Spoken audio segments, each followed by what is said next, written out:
Okay, so here's one more term that you need to become familiar with.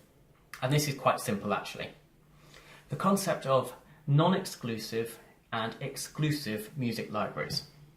So here we're in the whole area of rights-free, stock music, royalty-free music, etc. Now, depending on the music library or the website that you go to access the music, that company licensing you the music will either be a non-exclusive music library or an exclusive music library. Now, what does that mean? The non-exclusive music library is effectively more of a, potentially you could call it a marketplace, where a composer uploads some music and hopes to sell it. Now, for them, what that composer may do is have 10 pieces of music and find 5 different non-exclusive music libraries and upload that same 10 pieces of music to those 5 different music libraries. So it becomes a bit of a numbers game for the composer. They think, well, if I can get music in lots of different libraries, it stands more chances of being used. Fine, great. Then you have exclusive music libraries. Now, that's a library where the content, the music content there, is owned exclusively by that music library. So the composer cannot upload or cannot license that piece of music to anyone else. They're bound by the agreement they have with that library, and that piece of music is owned exclusively by the library. You can't get that piece of music anywhere else. Now, what does that mean for you?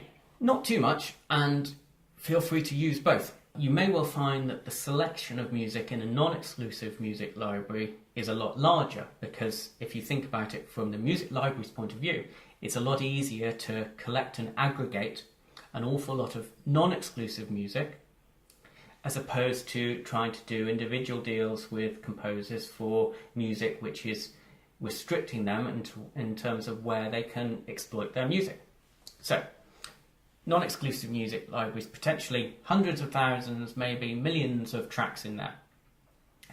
Exclusive music libraries still could be large, but generally tend to be more quality focused and more selective in terms of the music that they accept. Consequences of the two. Up until a few years ago, there wasn't really much difference in either or from you as the video maker's point of view. Now recently, when online social media resources have started putting in place technology which tracks and monitors copyrighted content and increasingly are scanning sites for the use of copyrighted content, non-exclusive music libraries and exclusive music libraries are becoming an important factor for you to consider when you're using music in your videos. And here's why. We touched on earlier the concept of YouTube and Content ID. Let me give you an example of using a piece of music from a non-exclusive music library. You license a piece of music from music library A. You put that into your video and you upload that to YouTube. Now, what happens if there's a third-party copyright notice attached to that video? And it says, you've used a piece of copyrighted music which is owned and controlled by music library B. Now, hang on. You bought legitimately the license from company A, but company B, who's also legitimately licensing the music, has put a claim on that. It can pose a tricky situation for you because you've legitimately purchased the license, but some other third-party company is saying, no, sorry, we own the license there. You're not wrong, you're not in trouble, but either way, it's going to take you a while to sort out, resolve the claim, and in the meantime, you might find that you're having ads forced and running on your video while you sort out and resolve this issue.